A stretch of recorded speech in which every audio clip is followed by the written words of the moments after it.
Docteur Christophe Kwame, bonjour. Bonjour. Vous venez d'organiser une conférence débat sur le contrôle citoyen et la participation citoyenne. Cette conférence débat répond à quoi?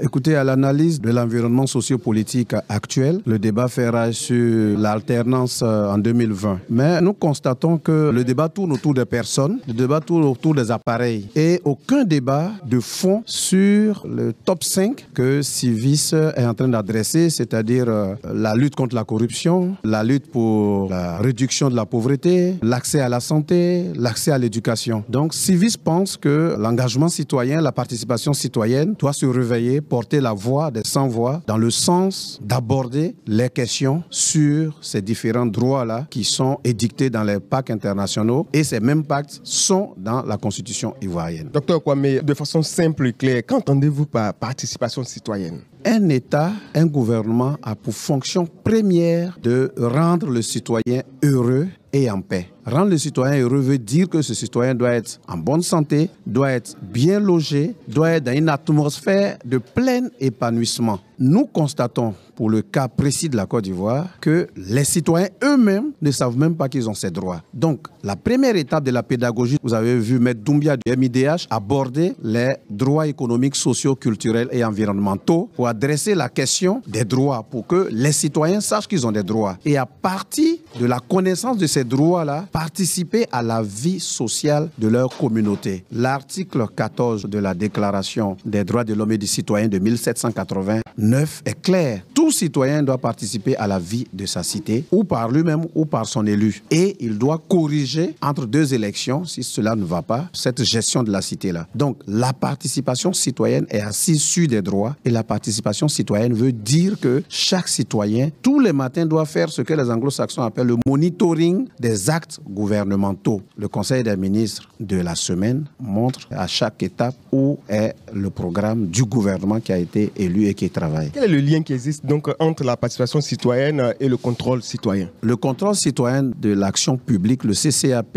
est un outil de la participation citoyenne. La participation citoyenne, elle est générale, elle englobe les droits économiques, sociaux, culturels et environnementaux, elle englobe les droits civils et politiques, mais le contrôle citoyen de l'action publique est un outil parmi tant d'autres que le citoyen peut utiliser pour atteindre ses objectifs d'une vie meilleure dans un état de droit, dans un état démocratique. Une préoccupation essentielle a été soulevée au cours de cette conférence débat dans les échanges. C'est la question portant sur les stratégies à mettre en place pour faire bouger les lignes dans le cadre du processus de participation citoyenne. Il y a deux approches. Il y a les approches thématiques qui veulent qu'on aborde les thèmes comme la santé, l'accès à l'éducation, la corruption. Et il y a l'approche citoyenne, c'est-à-dire focus sur le citoyen pour développer sa capacité à lui-même interagir avec son environnement. Civis Côte d'Ivoire promeut la deuxième approche. Civis Côte d'Ivoire pense que par l'éducation, nous pouvons changer notre société. Civis Côte d'Ivoire pense qu'en donnant des outils de connaissance aux populations à la base, elles peuvent elles-mêmes, l'exemple d'Aboisseau, il y a des travaux publics à Aboisseau, les jeunes d'Aboisseau peuvent, par exemple, s'associer, peuvent s'organiser, écrire au maire pour plus de qualité de leur environnement immédiat. Et donc, c'est cette approche-là que Civis essaie de faire sur Aboisseau et Yamoussoukro. Nous sommes dans le cadre d'un projet que vous menez depuis quelque temps. Un point sur ce projet? Alors, le projet, il est en 4 phases. La première phase, c'est la phase d'aujourd'hui, la conférence débat. La deuxième phase vous sera communiquée bientôt concernant le plaidoyer. Après, le rapport de synthèse, bien sûr. Et la troisième phase va être une phase de sensibilisation terrain et de pérennisation terrain, parce que l'idée que Civis promeut, ce n'est pas d'aller dans les régions visitées et après la fin du projet ne plus avoir de traces pour le suivi et évaluation. Et après la sensibilisation terrain sur les 2 villes que j'ai citées, Aboisseau et Yamoussoukro, Civis ira dans les mêmes contrées avec